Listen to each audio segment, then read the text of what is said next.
What's up, everybody? How y'all doing?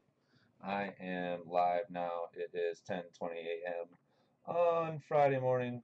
We're going to be talking with SinTrigger6996 96, not 69. He's not a snitch. So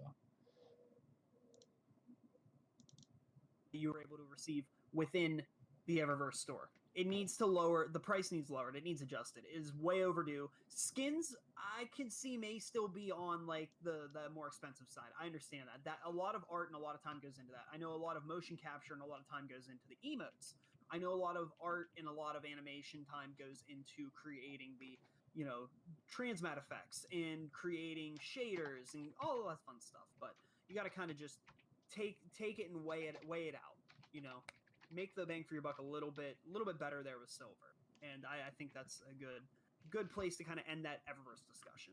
But looks what? like we got Worlds of Chaos in here. What's up, man? What's up, buddy? How you doing?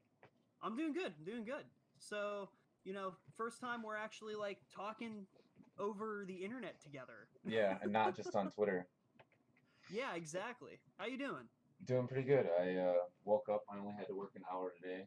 Now I've got the rest of the day to finish up the rest of my characters and talk with some Oh, friends. nice. So yeah, I got my recluse last night. Oh, So nice. So that's perfect for this discussion. I'm short away from my revoker as well. So I've been trying to get all my Oh, pinnacle weapons.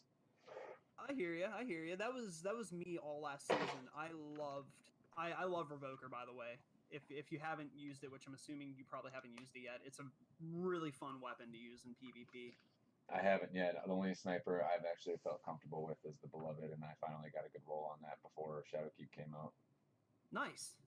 So real quick, I mean, typically I don't actually have like a guest on here. So why don't you just like I don't mean to put you on the spot, but why don't you kind of tell us about yourself? Tell us about your channel. Tell us about like, what you do. I know you're in Drenched in Fear.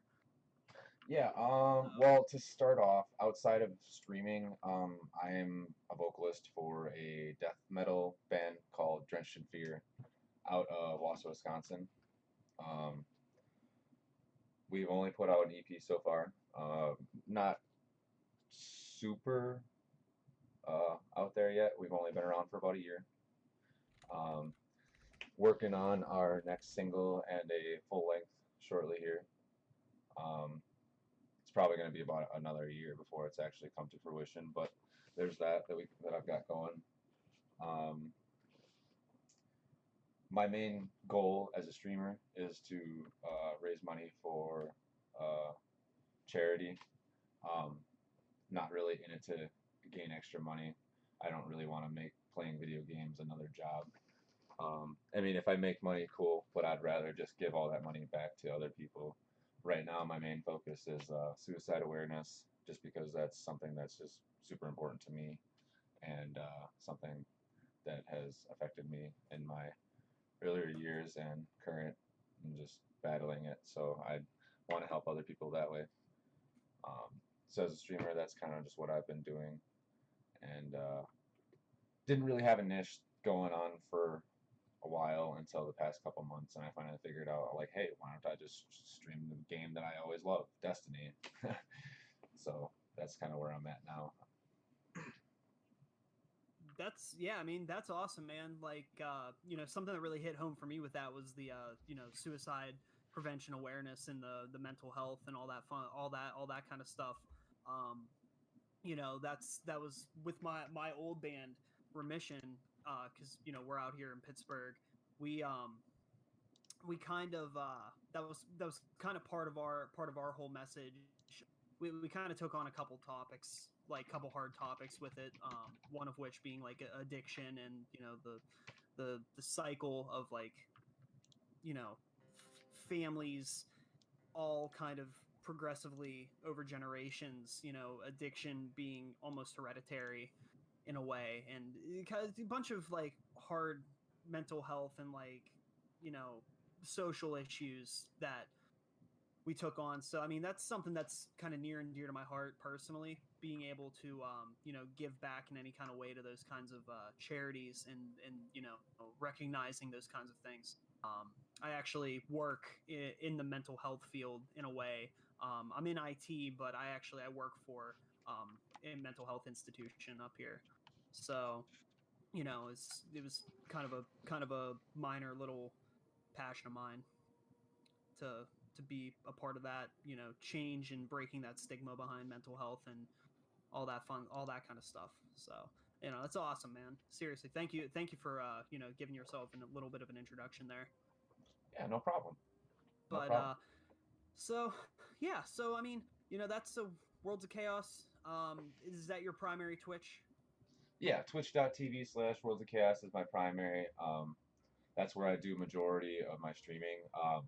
I also took upon Facebook streaming, even though I don't prefer it. It's kind of a thing that hasn't really taken off for me yet. I think that I just do most of my like reveal streams and like bigger streams on Facebook. But if anybody's interested, I also post like Destiny news and just gaming PC related news on there on Facebook. If you like, facebook.com/Worlds of Chaos plays. Cool, Feel awesome, man. And so yeah, that's awesome. So how has Facebook gaming been going? I haven't really ever delved into it. Kind of just curious. I've noticed that it's hard to it's a lot harder to keep an audience on Facebook than it is on Twitch because it's easier for people to get distracted on Facebook. They have just so much other stuff that they could be looking at while on Facebook, as where Twitch or Mixer or something that is just so focused for streaming, it's a little bit easier to get a following because people aren't more prone to click off your stream and go look at some drama on Facebook. Yeah, yeah, I understand that. I get that. I mean, Facebook is kind of like an information over. Um, it can be incredibly distracting when it comes to any kind of video or content. You see one thing, you watch maybe 5 seconds of it, and then you see something else, and you kind of just get distracted out of that. Definitely. So I get that. I get that 100%. But anyways, yeah. So switching gears, and Cremone says YouTube streaming is also like that. I can imagine. I mean, YouTube is just a hub for information overload and content everywhere. So it can be a little difficult to kind of draw people into it. Yeah, from what I've looked into is that like for streamers they kind of should just like stream mainly on Twitch or Mixer, and then like if for like bigger reveals or just stuff that's more of a surmounting uh thing to stream per se, then Facebook and YouTube would probably be better. Yeah, yeah, I agree to that. I agree to that. But so yeah, switching gears to Destiny, circling back around to that. So you said you got your recluse last night. Hmm. If you don't mind me asking, like, did you do the majority of it solo, or with a group, Um, or the how'd you get to it? the first half of it I did solo, and then like the last 200 or 300 score I did with a team. And let me Okay. let me tell you that was probably not the best idea. um, Yeah. Solo queuing is definitely easier in the second half of meta, especially since they changed the way the glory ranks are earned. You don't lose as much if you lose. So, like, Yeah. like, Yeah. yeah, if you I've been lose, noticing that myself. yeah, yeah, if you lose, you don't lose like 300 score. You only lose like 44, if at most like 100. Yeah, it's a lot more forgiving this season than it's been in previous seasons to be able to hit Fabled in comp, and to be able to get through just like various quest steps. I think right now I've been working on my Randy's throwing knife, which is the ritual for this season, and I feel like it's less of the glory grind, excuse me, less of the glory grind and more of the um, weapon grind. It's more of the like getting kills, making sure you're being efficient with it, and kind of going from there. And it's honestly been a little exhausting. um, Scout rifles, even though they are kind of back on the menu, so to speak, if you're not running like the right one or the one that you're most comfortable with, it can be a little tricky. Yeah, Um, I've noticed that the Mida has definitely come back in full swing for sure. Oh yeah, I played 6 hours of Iron Banner last night, and almost every single game I ran into someone running Mida. Yep. Yeah, definitely. Guaranteed. Yeah, I've been running Mida and Recluse since last night, and I've been doing amazing. The only time that I was doing not so good last night was, I think, towards the end of the night when I was getting a little tired. You know, I was just slacking off and not paying attention. But yeah, like my go-to right now would probably be Mida, Recluse, and until I get at least get my mountaintop. Yeah, and that's a whole other grind. Yep, unfortunately. Finding the right balance of grenade launchers to use and the most effective way to use them, that was a struggle for me. It took me last season. It took me, I'd say, pretty much the majority of the season to get even remotely close to mountaintop. And when I did, like when I finally got it, it wasn't because I had completed the quest. It was because they nerfed the quest. And when they nerfed the quest, like they kind of like reduced the requirements. That's when I finally got it. It was just waiting my postmaster because I was that close, but I just wasn't there. Mm-hmm. And luckily at that point I had just given up on it. I was like, I don't care. I don't care this much about it anymore. Fair enough. So very, very fair. It was a bit of a grind, and that's also kind of like building into the discussion that I have today, because yesterday, Lano, aka Say No to Rage, he put out a video talking about how badly Recluse needs nerfed, and he caught a lot of flack for it. Honestly, a lot more than I was genuinely expecting, and I can see both sides of it, like, because you have people that put in X amount of time to get this weapon, and now you have people wanting it to just go away. But then you have the people that have the weapon and see how much of a crutch it can be in both PvP and PvE, and it's kind of like, to them it makes sense why someone would want it to be nerfed. It's more or less those people that want more of a variety out of their arsenal rather than just having one weapon to rule them all, so to speak. See, and it's complicated. if you want my opinion, Yeah, of course, that's why you're here, man. I honestly feel like the Recluse it's very powerful. It's definitely very powerful, and I feel like it should be. I definitely feel like it should be. Maybe right now it's really easy to get because of the way that they changed the glory ranks, and maybe a lot of people are upset about that because a lot of people are getting it. But I feel that the Recluse is rightfully powerful in its own. You know, it's Exactly. it takes a number of comp wins to get. You have to get fabled, and the perk itself is not like super strong. If you're not smart with it, you're gonna get killed every time. You have to at least get one kill for the perk to proc. So it's not like it's a god gun. I mean I'm not I wouldn't say that I'm good, but I'm a moderate player, and I still get killed pretty often while I'm using it.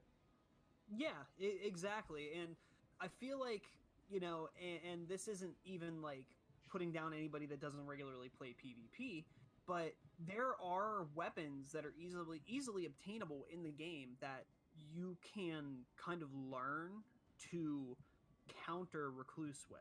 Like, if you see, at this point, we can pretty much assume anyone you're running up against in comp, or anyone you're running up against in even like Iron Banner, they're more than likely running Recluse. More than likely, because it's just it's a common practice weapon now. It's been meta for going on a season and a quarter now, and it's definitely at a point where most people either have it or they're close to getting it. And with that being said, I think it's safe to say that maybe the timer on Master of Arms needs adjusted, or maybe the damage just needs tweaked a little bit. But other than that, I think it's still in a rightful place, given everything else. I think what happened to it, because I believe Bungie did a 20% base damage buff on SMGs. I don't think they were necessarily taking Recluse into account when that occurred. It's very possible. So to me that just says like, okay, maybe something was slightly overlooked. But I do think it's in its rightful place. I know for a fact I spent the majority of last season just going after the gun, you know. I don't necessarily have a problem with people using it because, you know, you learn to adapt. It's not a good weapon at range. If you can distance yourself enough from someone that's using it, It's got a wide spread. yeah, it's got a very wide spread. At least, I mean, on console it's got a wide spread. On PC it's pretty much a laser beam. But, you know, Ooh. even then, if it still has a damage drop off somewhere, and if you're running something that's mid to long range and you can kind of just keep your distance and kind of scout it out a little bit, I think you're in a good spot. You don't it doesn't necessarily need a nerf in that aspect. But on the flip side of that, I don't think people are necessarily even talking about it in PvP. I think we're talking about it more in PvE, which is where I could see maybe it could use some tuning. But the problem is, I don't think Bungie separates the sandboxes. What they do to something in PvP affects PvE and vice versa. Yeah, they made it a point where they said they want you to be able to take weapons from PvP and PvE and use it wherever you want without having to worry about, oh, hey, is this a PvP weapon? Is this a PvE weapon? Yeah, you can spec them for that, but you don't have to worry about that. Yeah, exactly. And I'm not really. I don't think I'm really the one to determine if that was a call, because I'm kind of split down the middle as like a PvE player and a PvP player. So with that kind of said, I can't really sit here and say like, yeah, it's good, yeah, it's bad, but I do think if it's a primary weapon, and primary being like ammo, if it's a primary weapon and it's taking up a spot in my energy slot, I just feel like in a game like Destiny, I should be able to have more than one option for my like rank and file DPS. And right now, personally, and this is just my personal opinion, I feel like moving off of Recluse and going to something else is just like not even an option. Especially in Garden, when we were doing our Garden run, it was pretty much just roasting through everything. Especially if you throw anti-barrier on it, because you can, which also added to its like what factor. Oh man. You know, it turns it on to, it honestly turned, to me at least, it turned the raid onto easy. Because I was able, like Vex Hobgoblins, I was just shooting right through them. Whenever they would go to crouch, doesn't matter, they're still gonna die. Angelics, I'm able to shoot straight through the Hydra shields, everything. So it just, I feel like something's, I wouldn't say it was overlooked, but I also feel like it could use some kind of tuning to make it not less useful, but you still have to kind of think about your encounters with it. You still kind of have to think about your like how you're going to engage a battle with it. And that's honestly, that's just my take. But I would say, you know, regardless of what happens with it, there's always going to be a meta. You know, Oh, always. And you then take Recluse away, and something new is going to take its place. definitely. You can't really like change that about games like Destiny, for instance. Have you what is it? You played World of Warcraft, right? I feel like you have. Oh yeah, definitely. So, you know, I don't know how long ago like you played, like when was the first expansion, I guess you could say, you've played with WoW, just in general? Was it vanilla? Oh yeah, I started playing when I was 10. Okay. So Yep. so you might get what I'm saying here. So whenever they started doing PvP with it, and you're looking at, I believe way back, it was, because I'm like, I think I was probably like maybe, I think it was like, I was really young when I first played WoW. Because I'm only 23. So my thing is, I think it was like the Warlocks. Weren't they just like ridiculously OP in PvP, or was that the Rogues? Um, Some class was it, incredibly overpowered. it changed a lot.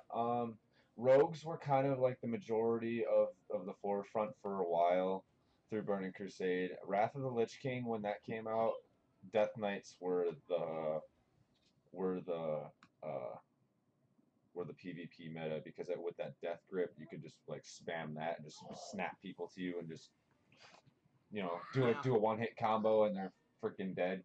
Especially if you're running a Blood Knight tank and then like every hit that you kill them with, you're getting like 10 to 15% proc health back. It was like, oh my god.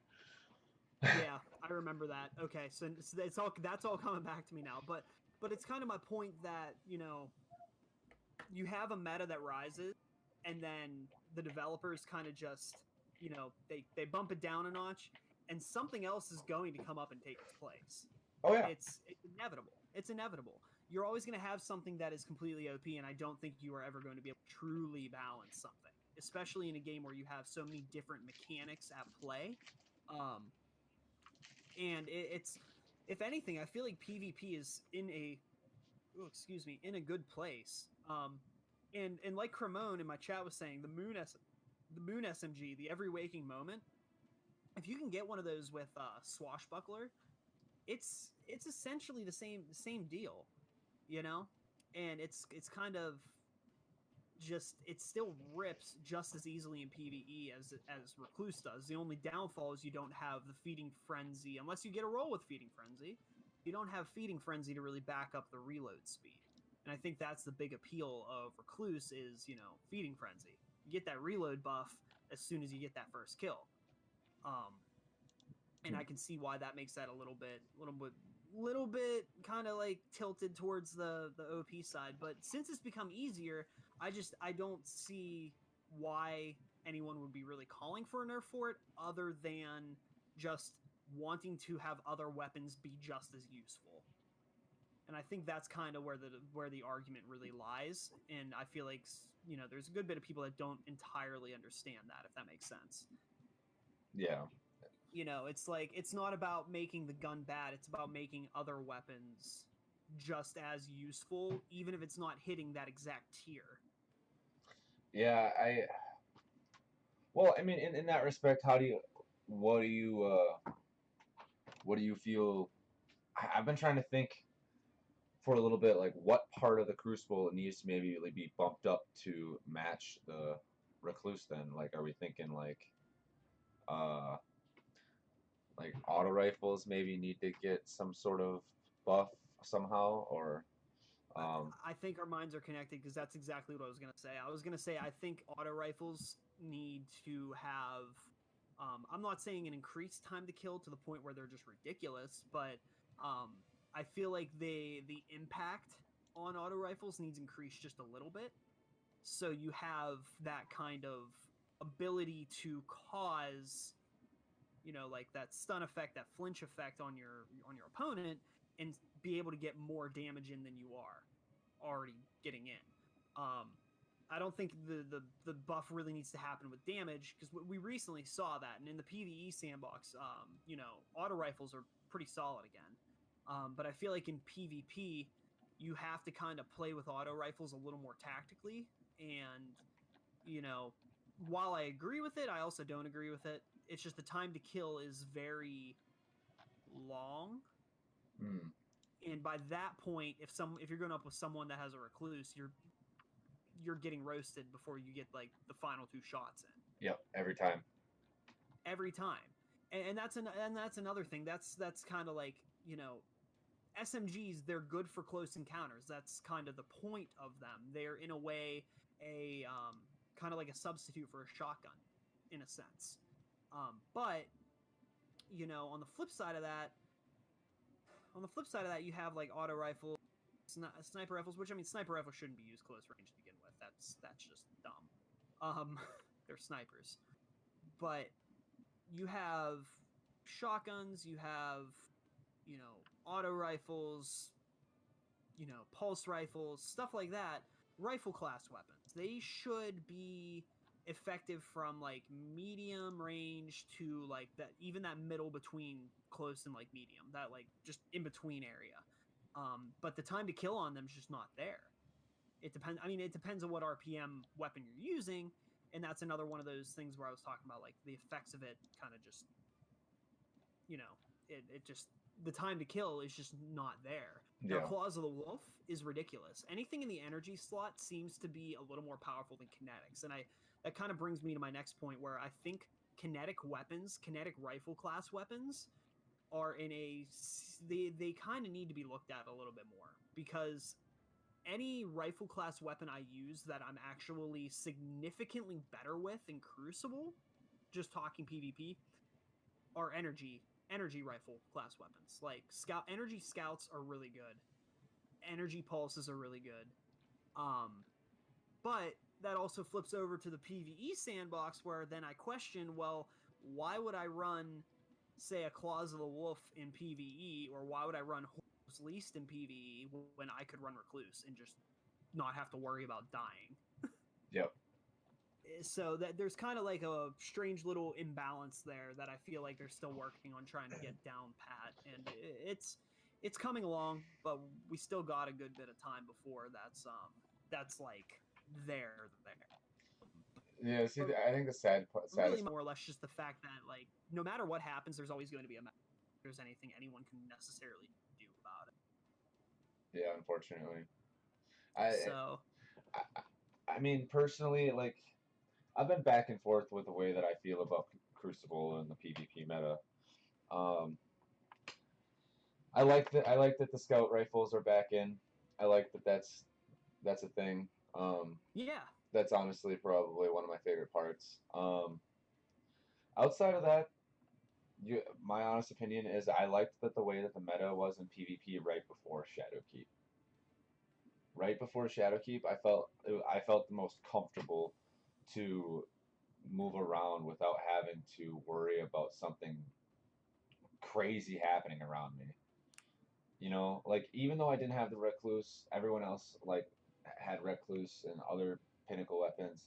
I still felt like I could like combat it with my. I had my Badlander shotgun, and then what was I using for a main? Uh, I think I got my dim open here. One second. I think I was yeah, go ahead, using. man. Take your time.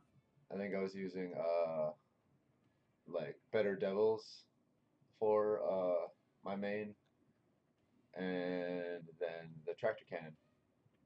So that was kind Group of, cannon. yeah, that was kind of my thing. I usually did like a good 3.0 or if not better every match. And for, I mean, maybe it's just that I got to learn the new meta each time, and just like everybody else. But for a while, and even still, I'm not doing as good as I used to. And I hear you. even with having the Recluse, I still feel like I'm not matching up to how I was playing last season. Yeah, no, I definitely feel the same way, and that the first week and a half of Shadowkeep, that's exactly how I felt in PvP. Towards the end of last season, it was, for me personally, it was just pretty much like a wreck it all fest. Like I was doing pretty good, but then the new changes went into effect, hopped into Shadowkeep, and I don't know if this has anything to do with Armor 2.0 and just not having, really anything built out yet, or what, but it definitely felt like there was a huge shift in PvP. It didn't feel the same. It felt like, and I'm not saying like a good or bad way. It just did not feel the same. It felt like there was a lot of medium to long range encounters happening again, which I like. I have no problem with that. Especially, I'm a huge fan of scout rifles. Have been since Destiny 1. Um, and just having that sort of back is both nostalgic and it's cool for me again, because I remember, I believe it was Vanilla D2, scouts were in a place where they were just ridiculous. Like Mido was just it was just ignorant in PvP. Yeah, Vanilla D2. When I first started it, the Mida was king. Yeah, it was just it was just absolutely ridiculous. And I think that even kind of broke Trials for a little while too. Mm-hmm. Which ironically, I never actually played Trials in D2 vanilla. Well, Curse of Osiris. I only got to play like 2 rounds of it. Yeah, I never really got into that like I did with Trials of Osiris back in D1. But it was also a weird time where I wasn't really doing a lot of gaming either, so that kind of would explain why. But I will say, you know, Mida being back is cool. I like it. I dig it. It doesn't feel like it's as broken as it was, but it's still kind of like a force to be reckoned with in a way. I really like the new Vex Scout Rifle. My only problem with it is its fire rate just seems way too slow. You know, it's just you kind of have to like time your taps in a way. Mm-hmm. And that's why, like, I would say probably the one and most underrated scout rifle currently in the meta is Black Scorpion. Because that thing, even during Forsaken, when scout rifles weren't doing too hot, that gun was still good. It was still the one scout rifle that was like somewhat solid next to Jade Rabbit.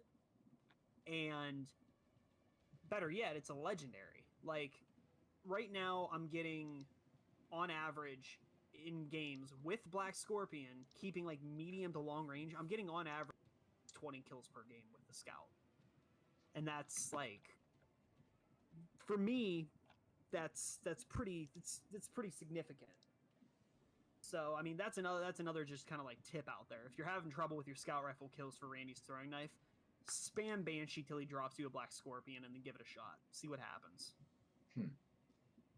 I recommend it. That's just my personal favorite, and this is the one that I've had most use with because it has the Vice rapid frame, so you're able to just kind of like tap as fast as you want to without losing a lot of stability. And it's once again another Vice weapon in the energy slot that is just ridiculous. But you know, it's got I think the one I have is like Dragonfly and High Impact. Ooh. So it's pretty dirty. Yeah, definitely. It's pretty dirty. Lucky. I definitely am a fan of it. I would, like I said, I would recommend it. If you're able to get one, just try it out. You're going to just absolutely be like, what is this? Yeah, I'll have to look into that. Yeah, it doesn't sound like it would really work all that well because energy scouts really just, they don't have the impact to back it up. But with the high impact reserves, it kind of cancels that out, and it's just dirty. It's just mean. But all in all, I would say meta discussions aside, that's probably where I would lie that. You know, Recluse, if they gave it some kind of tuning, I don't think I'd be necessarily upset about it. But it all comes down to the whether or not I think it's needed, and I'm not sure if it's really needed or not. I feel right now at the moment maybe not. Depending, I feel like it just depends on how the community as a whole feels. Exactly. Exactly, and that's when Bungie will make the call. Yeah, I mean, if the community as a whole really feels that it needs to be nerfed, then it will be. That's just how it is. Yeah, and I think it's a matter of time. It's just a matter of time at this point. It's coming. I know it is. Especially when you have so many people with Iron Banner clamoring about One-Eyed Mask and other exotics like One-Eyed Mask that are kind of reigning supreme right now. Well, there really isn't another exotic like One-Eyed Mask, which is kind of the topic of debate. It's like, you know, Titans have this exotic that, you know, lets them basically have wall hacks and regain health on kill of said wall hacked enemy. Basically, yeah. It's not. I mean, it's not even the health gain that's the huge problem with it. It's the wall hack that just lasts way too long. And that's my personal opinion. I have it. I've used it. I'm not good with it though, and that also kind of goes into the discussion of, you know, like, is something actually broken, or is the person using it just not good with it? if that makes sense. And that's kind of another little aspect of the debate that I think is important to kind of bring up when talking about certain things. So, I mean, it's just kind of like, you know, you can have a weapon extremely broken, but it should have a high skill curve to be broken, if that makes sense. Like Whisper for example. Like if you were to use Whisper in PvP, you know, that's a heavy sniper. You got to get the heavy ammo for it. You got to, you know, land your shots, and it's going to be dirty. It's going to be pretty overpowered, but it's still, there's that it's that high skill curve for a better payoff type of deal. Yep. And I think that's kind of what the issue is here when we're looking at like Recluse. Like even Mountaintop, I'm no good with Mountaintop in PvP. I am absolutely like trash tier with it. If I'm being completely honest, I am horrible with it.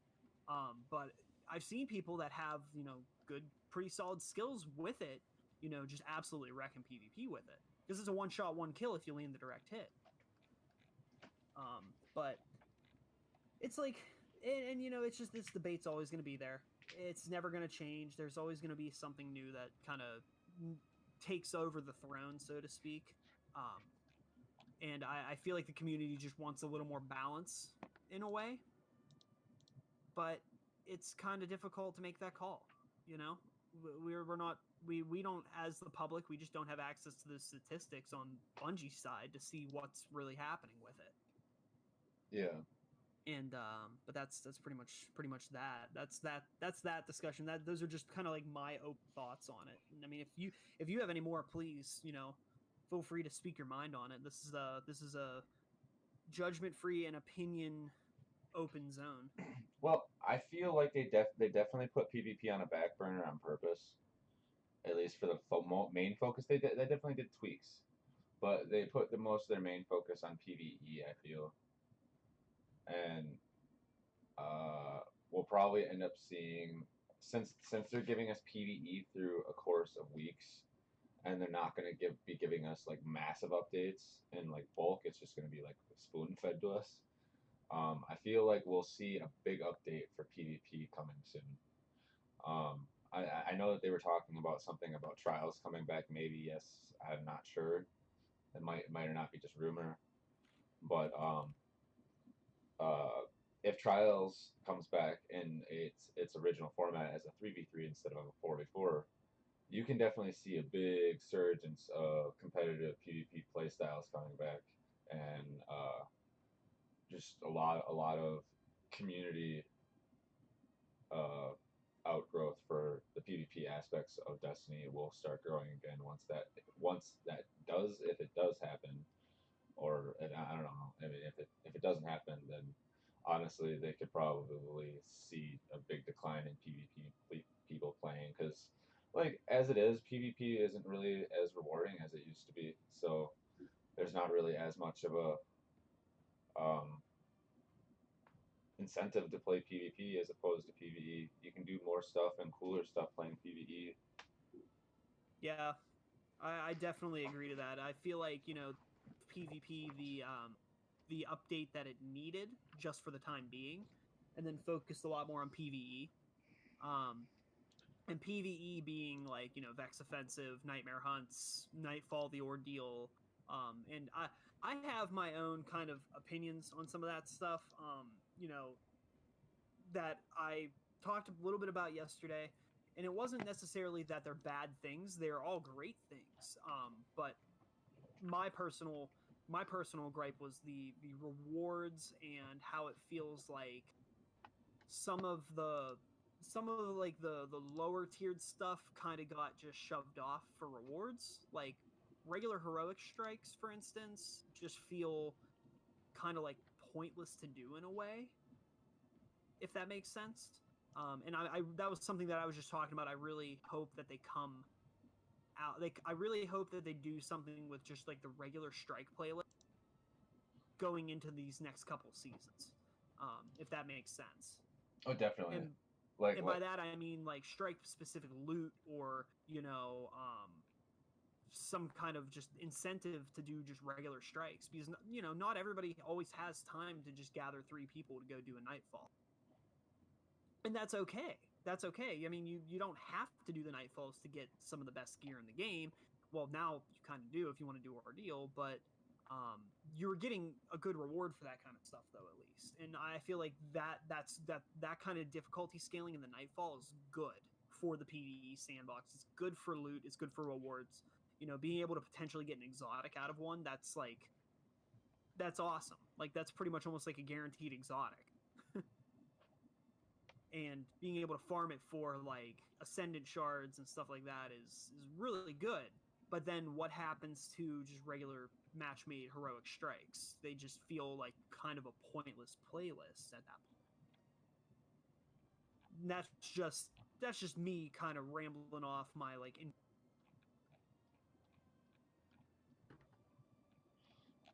Yeah, I mean, yeah, I don't know if there's really anything else to say on that. Yeah, I mean, it's like I said, it's just a rambling thought. You know, I still play strikes for my weeklies. I still do all that fun stuff. You know, it's like, as a player, I would like to see some more, you know, some more out of that. You know, you have dungeons in like, say, a game like World of Warcraft or Final Fantasy 14, you know, and you're always getting some kind of like, you're always feeling somewhat rewarded out of them in a way. You know what I want? Yeah, go for it. I want set bonuses. I want them Yeah. to bring in like specific sets, like for example, I'm just gonna throw it out there, like for a warlock, like wouldn't it be fucking cool to find Tolan the Shattered's armor? Just imagine Yeah. that shit. Like just you have to go through specific dungeons or specific strikes and raids to get specific armor pieces, and like or just for example, like wouldn't it be cool that if you could look like Osiris or look like fucking Saint 14? Like I mean, Yeah. obviously we've already got the helmet of Saint 14, so that's kind of a bad example, but um, like you know, just like I think that would be a cool aspect to put in. Yeah, like I definitely think that. Like, I mean, we have masterworking of armor, but that's always kind of felt a little trivial in a way. And not like, you know, like what if we go through, find that kind of armor, and that armor provides some kind of bonus? Like, say for Osiris, we get like increased damage against Vex if we're wearing that armor set, or like increased damage against Taken or the Hive if we're running Tolan's set, or you know, stuff like that. Just like little things like you get plus 10% for each piece you're wearing. Mm-hmm. You know, and they started to kind of dabble in that a little. Take with like the Taken mods in on the Reverie Dawn armor, like the Ribbon's Blessing and stuff like that. That is kind of like in a way a set bonus, but I get what you're saying. I completely get what you're saying, and I like having some kind of themed sets to kind of work with. I feel like that's something that the community has been asking for, and I do believe that Bungie is listening to us on that. I feel like Armor 2.0 was kind of just the first step into them making that next jump. You know, it's like they had a path set out for the kind of armor, a path set out for how they wanted armor to be, and now like Armor 2.0 is step 1, and now coming insert maybe next season, next 2 seasons, whatever it might be, we're going to see an expansion of that in a way. I do feel like that kind of stuff is coming because they want to continuously. They've already expressed that they want to continuously improve, and that's something major. And you know, I like that. I like that about it. You know, it's all that fun jazz. Now, so you know, we talked Nightfall, PvE, armor. I would say the next thing that I'm really kind of just like, I'm not really wondering about, but like, what are your thoughts on the Vex offensive? Have you really dabbled into it much? I have. I feel like it's a very good way to get gear and to get pinnacle gear. Mm-hmm. The only thing I don't like about it is just how repetitive it is. I mean, Yeah, obviously, anything's gonna be repetitive. Um, but I feel like it's maybe we need a different boss like like a different weekly boss or something like that. yeah, like or just uh like different lore or something, or a different map each time or something. Just a little bit of a change. Like it's just so it's not so same every time. Yeah, no, I get you, and I think that's kind of like where I'm standing with it. Like, I'm I'm personally I'm fine with Bungie doing these like seasonal activities, right? The only thing that I would probably change about them is like the mechanics within them. I feel like there's not a whole lot of new being done with it, other than maybe the champions that are being put into it. You know, like the anti-barrier minotaurs, or the, you know, the overload minotaurs, whatever it is. I feel like mechanic wise, it's pretty much just a stomp through each time, which is cool and that's fine.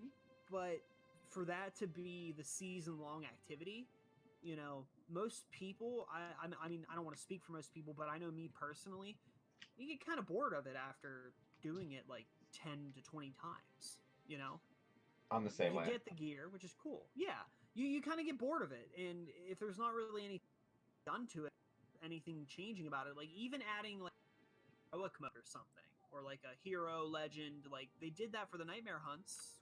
You know, why not do that for like the seasonal activity, and you could get like seasonal activity mods for your armor based on that, or something like that. Just a little more of a little more trying to use seasonal activities for the longevity of the season. You know, because I know it will be going away after, which is fine, and that's cool. But just going forward, I think I would like to see maybe more variety in that. I Yeah, think that's definitely. pretty solid.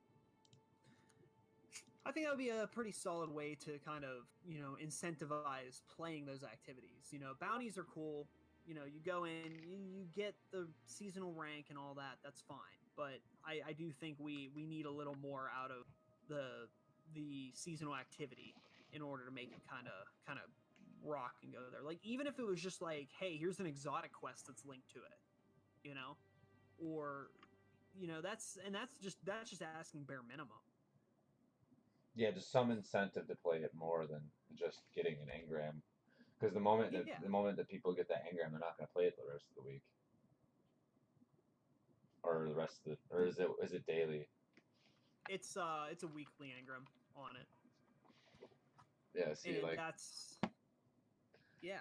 yeah, they won't play it after they get it then, and then the amount of people that are playing it each day dwindles until a reset. And Mm-hmm. I feel that those types of activities are the types of activities that are not going to stay. Like No, if there's no daily incentives, then it's not gonna do as well. no, it's not. If there isn't something daily for you to lose people until that reset happens, like there's gonna be people doing stuff, and then you know once you have all of your powerful rewards exhausted, unless you are doing the raid, which you know last time I checked, a lot of people still haven't even completed a raid in just all of Destiny's history.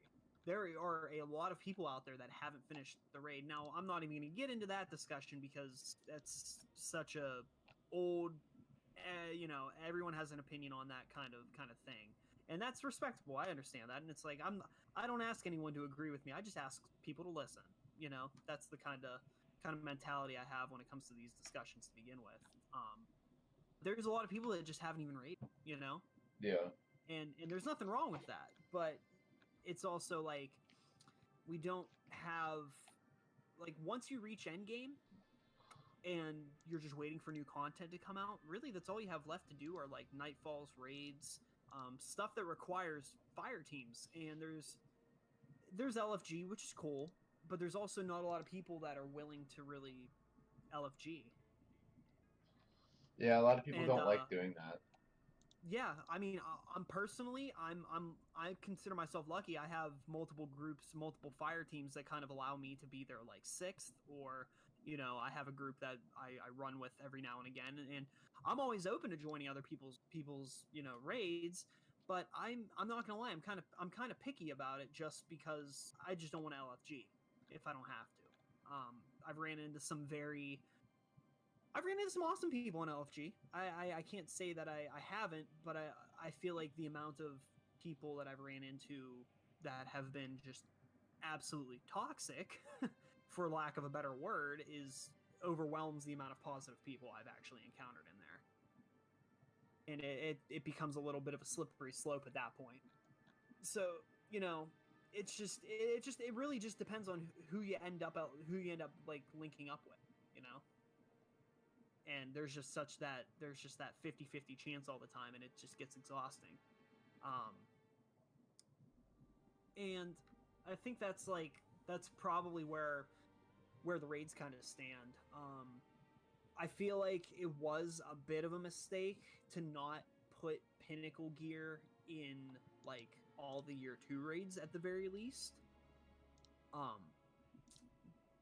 Doing Garden's cool, but after you do it so many times, once again, if you're one of the more hardcore players, that you get your character done you do 3 raids a week with your fire team, and you get all 3 raids done, like, cool. Like, what's next?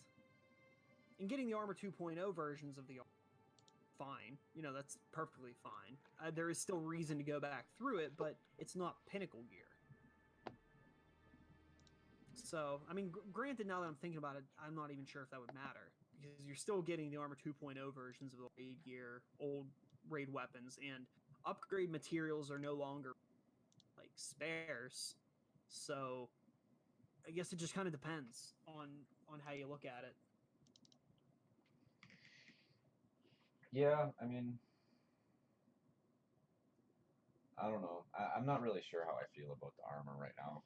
Like, Armor 2.0 is cool, but like the one thing that needs to go is the affinity. I agree. The affinity I is 100% fucking. agree. Sorry, like I almost swore, but like the affinity is Oh, no, you're good. stupid.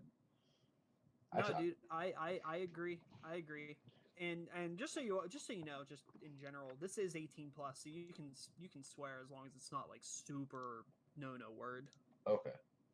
Yeah, you're good on that. I try to restrict it just because I know that some places demonetize you for that. So. Oh, understandable.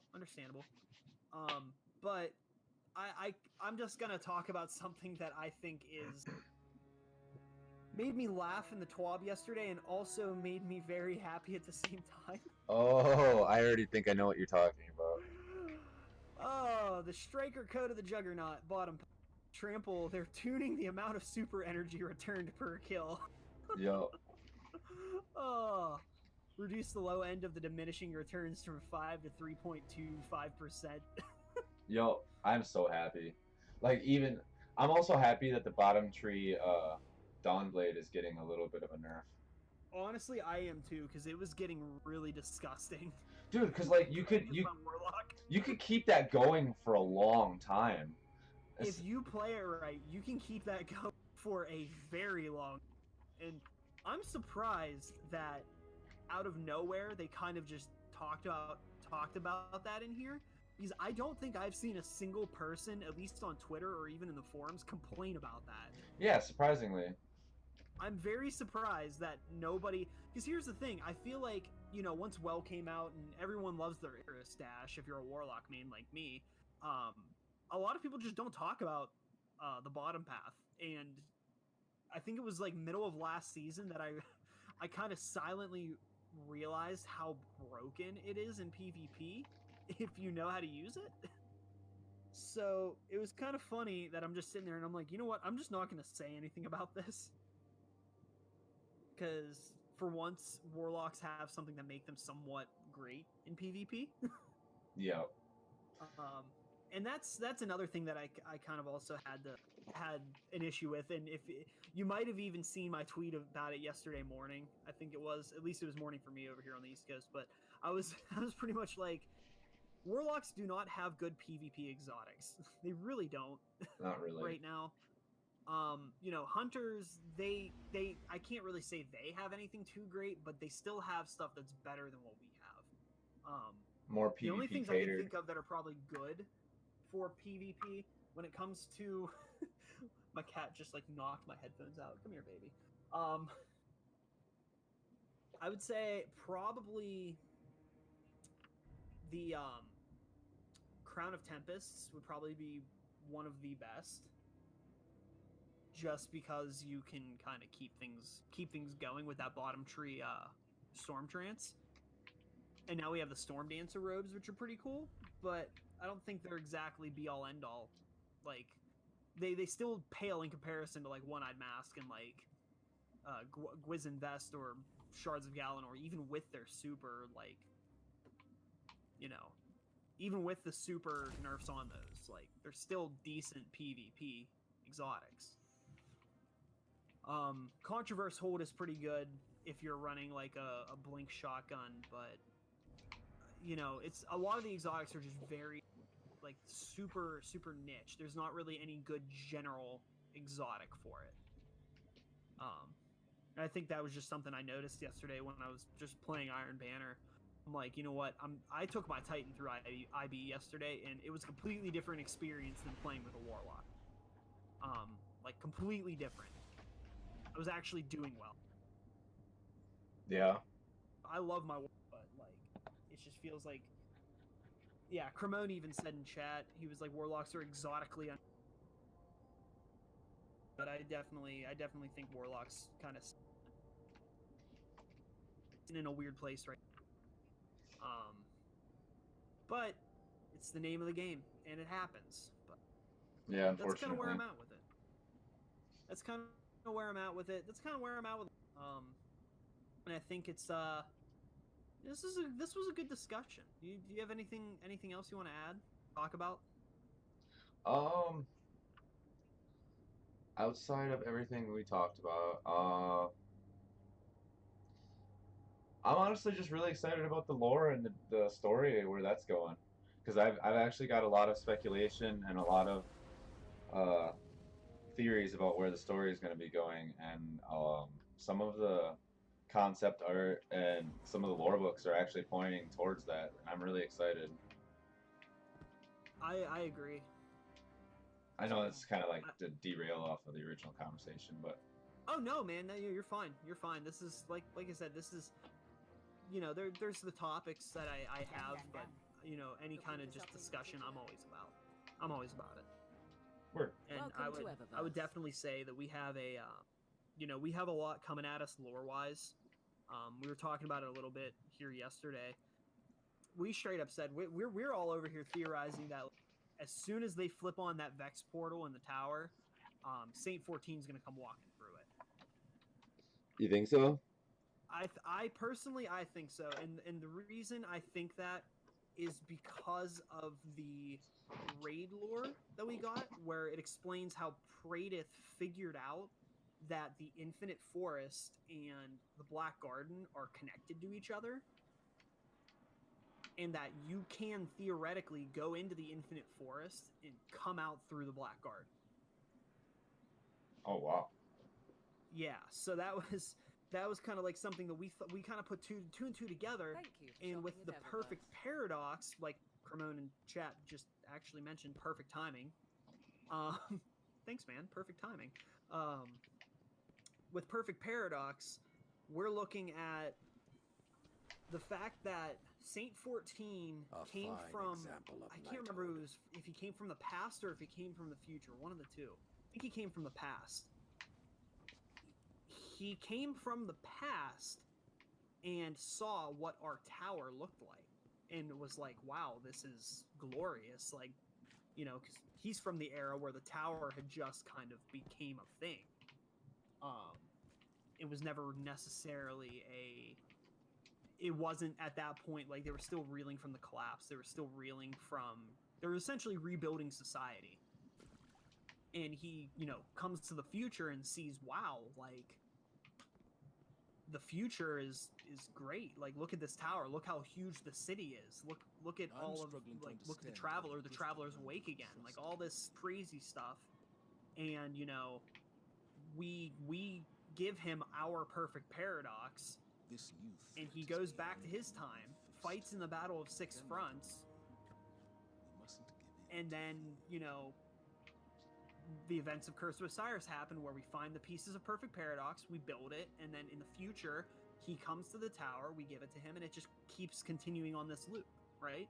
Good to have you back. So it would make sense for him to show up during next season, which is called the Season of Dawn, and he's a Dawn, or he's a Sentinel, Ward of Dawn Titan. A word from Fenchurch today. And he's also connected to the Vex, and you gotta think, if he got lost in the Infinite Forest and he time traveled, back then, how would he have time traveled? Otherwise, the only way he could have potentially time traveled, at least theory-wise, this is all theory, I don't know if this is true, the only way he could have potentially time traveled is through the Infinite Forest. So, you know, if he finds a gateway in the Infinite Forest, and that gateway just so happens to lead to that Vex portal that Ikura's building. I admire your fighting spirit. I'm kind of just putting two and two together there. I feel like as soon as they turn that portal on, he's gonna walk right through, and everyone's just gonna be like, "WTF, man? Where you been?" Well, because didn't we find his body in that mission once? He was like, we did. He ended up time traveling to a future where the Vex had completely just taken over everything. And he was literally lying dead on a pile of dead Vex that he killed. How many Cabal did you get? And I believe, lore-wise, they were talking about the way... And that's another thing Cremone just mentioned. Osiris back then didn't have the forest like he's able to now, because we took out Panoptes. But that's just really my theory, that, you know, at some point within the next couple seasons, we are going to see Saint 14, and it's all but pretty much leaked at this point. If you go to the IMDb page for Destiny 2 Shadowkeep, they have a voice actor for Saint 14 listed. yeah, I saw that. So, I mean, I'm just kind of putting two and two together, but those are the circumstances we're going to meet him under. Probably going to be the vendor for next season. That would be cool. Yeah, I think I would like that. I would like to see some legendary figures kind of just show up, you know? Well, I mean, we all know that Oryx is going to be coming back again. Oh yeah, that was a huge topic of discussion yesterday when we were sitting here just chatting. That was a pretty big topic. Like, we were all like, okay, so as soon as we see the old man, we're gonna clap his cheeks again. Yeah, see, like, I knew that when we had a touch of malice, and when we got that gun in the first game, and it spoke about how it was sealing his essence in the gun, I knew that we were gonna see him again. Yeah. Like, there's no way that he didn't plan for this. Like, obviously he did. There's no way Orc did not have a backup. We're talking about someone that, like, you know, we're talking about a force. Like, he wasn't just god level to the hive, he was force of nature. He was the hive. Yeah. You know, like, A shining he example. commanded the deep, which we can now assume, just based off of lore, is the darkness. The deep is the darkness. Yeah. The It's just how they perceived what the darkness was. Something that I've noticed with the way that the lore speaks about the darkness and the light, I'm pretty sure that the darkness itself is not a race or a being. The darkness is probably a metaphysical power that dark creatures can use. Yeah, it's kind of like a cosmic force. So just like the way that the Traveler exhibits its light upon other creatures and gives us light, the same thing that the pyramids can give other creatures, the deep, the darkness, and so on. Exactly. And I feel like something that's being hinted at is it's going to get dangerous, so to speak. And by that I mean, we saw just by going into the pyramid what the darkness could do to our ghost. I feel like we're going to get Dark Guardians as the enemies, and I don't think they are going to have become Dark Guardians by choice, if that makes sense. Oh, so you I think feel like- think we're gonna get like Dark Guardian NPC characters? I think we're talking like the people, like we're going to be fighting Dark Guardians. They are going to be guardians that, you know, when the darkness shows up, consumes Earth, does whatever it does, it's going to take a bunch of guardians as their army, so to speak. See, like I feel you're right, and I don't think that we're gonna end up going against Dark Guardians. I think that that's gonna come in Destiny 3 when we will get alignment choices, and people will be able to be Dark Guardians. Because I don't think that they'll have like Guardian NPC characters, in my opinion, just because that would be that'd be a little hard for them to manage. I feel like that would be hard for them to manage how they could just randomize just Guardians like that. Maybe I'm naive, but I feel like that would be a perfect idea or a perfect entry for them to be like, all right, you know, you fought for the light for so long. What if you're tired of it? What if you just don't wanna? What if you just don't wanna do it anymore? You don't wanna protect people. You don't wanna fight for light, and it's pragmatic bomb logic, and you wanna submit to the sword logic because you think that's the right logic of the universe. Exactly. Then you can do that. And that's what I think I like about like Destiny's lore is it's very based. It's very rooted in like thought logic. Like it's rooted in this like higher power like mentality, if that makes sense. Like this like it's like the ideas presented to us are not like the ideas presented to us are like higher thoughts. It's like, you know, what is the meaning of the universe? Like, what purpose do we have here within the universe? Like, very like thought-provoking ideas, and a lot of it is deeply rooted in that. And that's one thing I will give the writers of the lore like huge props for. Like, they are doing all of this very thought-provoking stuff. Like, you read the unveiling lore book that's been kind of, you know, drip fed us over the past couple weeks, and a lot of it reads very much so like the theory of creation and like stuff like that. It's very weird in a sense. It's like this theory of like cosmic creation and how the forces of the universe came together to create what we know. And it's very, very interesting. It's some really interesting like stuff, just lore wise. Which, by the way, if you haven't read any of those lore books, definitely get on that, because there's some pretty significant stuff in there that kind of points to like the creation of the light and the dark. Oh, I have read I think at least the first 3. Yeah, those are the ones that I believe are out. I know one of them. And then I forget what the other ones are called, but reading the Gardener and the Winnower, I'm reading it from like a metaphorical standpoint of like, you know, the gardener plants seeds in the morning and the winnower reaps the day's benefits from those seeds. Like, we're not talking like literal gardener, winnower.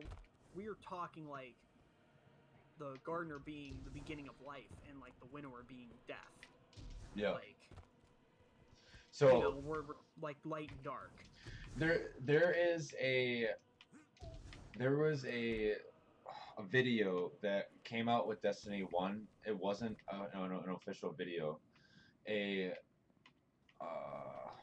Like a digital art studio released it in their package of like art that they didn't use, but it was Destiny related, so it went viral, and it was an exchange between an entity that was connected to the Traveler, a female entity that looked kind of like a spirit, and then between the 3 original astronauts that found the Traveler. Yeah.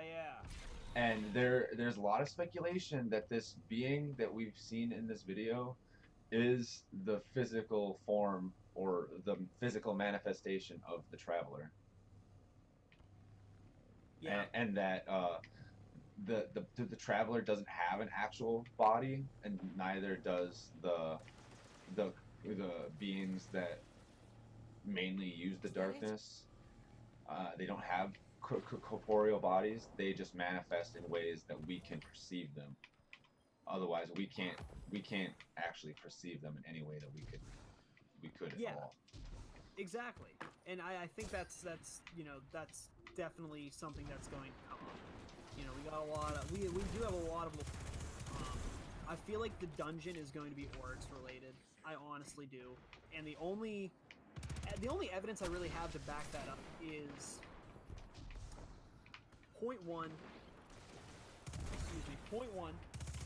We have the fact that they put that lore into the collector's edition for Shadowkeep. Like, why put that in there if you're not going to do anything with it? Yeah, oh yeah, definitely. They've been seeding this since Destiny 1, and they're just finally using it. And two, and this is the biggest point that I'm probably going to make on that. The art of wielding them. What if, Well. or like, why would this dungeon have anything to do with Hive at this point? We know for a fact why they built the Shadowkeep. They built it as kind of like a dampener for the pyramid's power. That's what Hashladoon was doing. So that's why, like, the Hive that are so close to the pyramid ship aren't affected by the nightmares. They're shielded from it. That's the purpose of the Shadowkeep. But what just bothers me is, like, okay, so like we have this dungeon, but why are we going down there? What else could possibly be going on that is that dangerous to warrant like a full dungeon over it? You know? And I think that something is that deep within the moon, they are trying to resurrect Oryx. Someone is trying to resurrect Oryx, and I know that Crota still has 2 daughters out.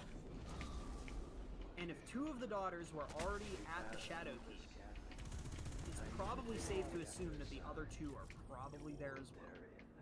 Yo. So, you know, and it would make sense that they would try to do it deep within the moon. You know, because one, you're not going to be able to figure it out, but, you know, Guardians, like, we're not going to know, like, hey, what are they doing? But I feel like something with the unknown artifact's going to tip off Eris, and that's what's going to send us down. And we already have, like, I don't know if it's actually Urok or whatever it is, but you've seen it in the trailers. You got the Hive Knight that's on fire. You know, that's Urok, which is, if I remember correctly, I'm looking it up right now, because I know he's connected to Oryx in some. You mean Urzok? He was a. Sorry, you broke up. I didn't hear you for a second. Oh, sorry. Yeah. So you know, we're going to potentially be fighting Urok, you know, the Flame Print, assuming that Flaming Knight is actually, you know, Urok, right? Are you able to hear me? Yeah. Yep. Okay, so Urok's, that's what he was. He was a scion of Oryx. Like, that was his thing. He was literally a follower of. So what the hell is he doing on the moon if this dungeon has nothing to do? Like, what's he doing in the dungeon if the dungeon has nothing to do with Oryx? Very fair point. That's like the flame hive or whatever. Like, even if it's not Urok's, it's still a flame hive, and you can probably just by deductive reasoning and knowing like how the hive work. If that type of knight is down there, they are probably scions of Oryx.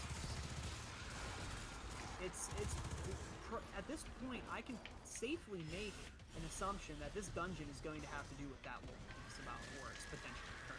Now, are we going to see Oryx? Are we going to see Oryx? That's up for debate. I think it's very odd that we haven't seen a Nightmare of Oryx, given the fact he was like the most pivotal enemy in Destiny's history, and the season is all about like, you know, bringing back like, you know, it's all about bringing back those old enemies. So why not bring back the father of all of them? You know, like the father of all enemies. unless there's something. Unless he's one, not truly dead, or two, there's something else to go off of there. Yeah, I don't feel like he's truly dead. There's a lot of people that say that he's gonna come back as a nightmare. I don't think he's gonna come back as a nightmare. I think he's going to physically manifest into the world, or at least they're gonna try to. I believe so. Honestly, there's been all that debate, and I honestly think he's coming back as like full on Oryx Taken King. But I feel like he'll at least at the very least be weakened to the point where like we can kill him like for good in a way. And that's going to be at least what we attempt to do with the dungeon. Whatever happens for that going to be, who knows? I hope that it's a little bit longer of a process than just simply going in the dungeon and killing him. Yeah. I'm hoping that it's like, okay, we go in and like it's a hive ritual of sorts. We kill the bosses or whatever, and the result is we might have killed the bosses, but we were too late to stop the ritual. If that makes sense. Yeah. Like, you know, we'll get there just in time to kill the bosses, whatever they might be, which I'm assuming could potentially be Crota's daughters or something like that. Because the hidden swarm are the ones that, you know, Crota's army are the ones that have found this potential to bring him back. So we're gonna see some crazy stuff there. And my buddy Ty was actually talking about he thinks we're gonna see some kind of hive civil war go on in the background once he returns. You know, him and Savathun are going to go to war with each other. Well, I mean, they've already been to war with each other a couple times, so it's probably a good safe bet. Yeah, especially since she is now somewhere within our system. Because, I mean, you can't deny she's somewhere. We don't know where she's at, but she's somewhere in the system. Here's the thing, though. Like, if Oryx does come back, he doesn't have control over the Taken army anymore. Savathun does. So when he comes back, he will definitely be trying to vie to take control over his army again, and she's not going to let him. Yeah. And if I know anything about the Hive, it'll be her way of testing him. Be like, you want to be Taken King again? Come get it. Pretty much. That's exactly it. She's going to reverse the sword logic and use it on him. She's also been trying to work on figuring out a way to making it so that way she doesn't have to feed her worm anymore. She's the queen of cunning, and she doesn't want to be submitting to anybody else anymore. No, exactly. And like that's even her thing with the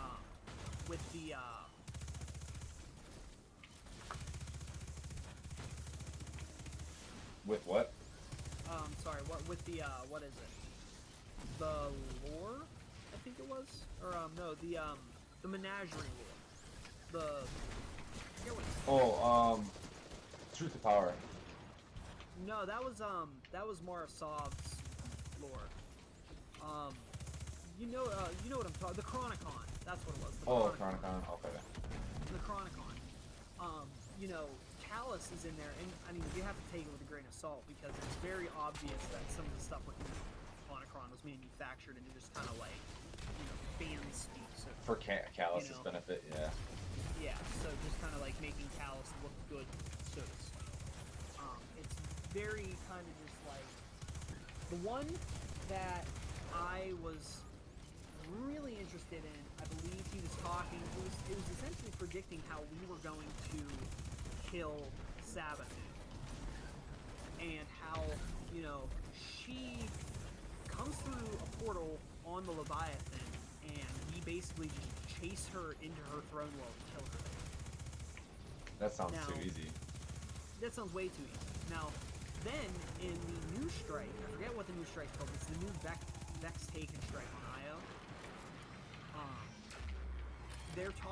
Eris Morn talks about how Savathun is not as powerful as Oryx is, and she is not really as adept in combat as he is, and that she would do anything to make sure she would not risk a direct confrontation with us.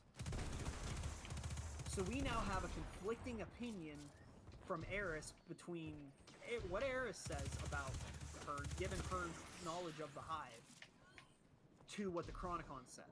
You know, at that point in the Chronicon, we are essentially gods. You know, we have killed everybody, you know, we ever met. She would not. I do not think that she, in her current state, would risk a direct confrontation with us. Knowing that we have basically slaughtered gods over and over. You know, she's more of a works in the shadows kind of enemy. Yep, cunning. So it's the cunning. That's her strength. She plays there. So it's gonna be very interesting to see where that kind of all goes in a way. But I'm excited. I'm excited with where the war's going, and I think it's a good. It's going in a good place. But yeah. And I think that just about wraps it up for the Seahawks. Do you have anything else you want to add? Nope, I'm pretty good. Cool, man. I appreciate you stopping by today.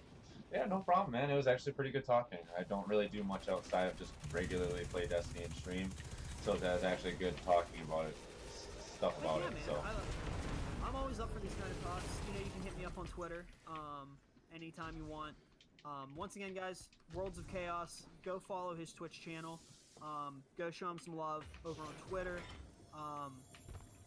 And go check out his band, DrenchedINFEAR. we're playing a lot of shows this next coming month, and we are planning on getting a tour out for next year once we start playing our new music. So Nice, we're hoping to at least hit the South, so Texas, Florida, and then the East Coast. Probably not going to get the West Coast until next year, or until like 2021. Gotcha, man. Gotcha. Once you hit the East Coast, hit me up if you guys need to figure out any places to find shows. I'm sure you guys know people off the way, but Pittsburgh at least. Let me know if you guys are coming out to Pittsburgh. I'll stop out at the show. Oh, definitely. I will definitely keep you in mind. I want to play Pittsburgh really badly. We were supposed to play out there recently. Black Venom had a show for us because we're represented by Black Venom Promotions. Gotcha. And like we were gonna play out there, but it just didn't end up working out or something. Yeah, that's happened to me in the past. I know that feel. But yeah, man, if you're ever in the Pittsburgh area, hit me up. We'll meet up. Definitely, if it's a show, whatever it might be. Sounds good. All right, man. Thank you so much for stopping by today. Hope you have a great rest of your day. Thank you. You too. All right, man.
Yeet.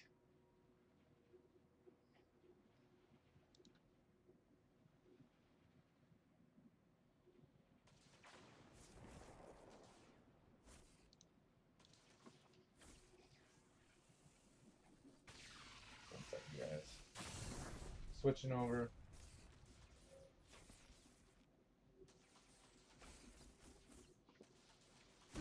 Well, actually, I'm going to end this stream real quick and we're going to switch over and go live on Facebook.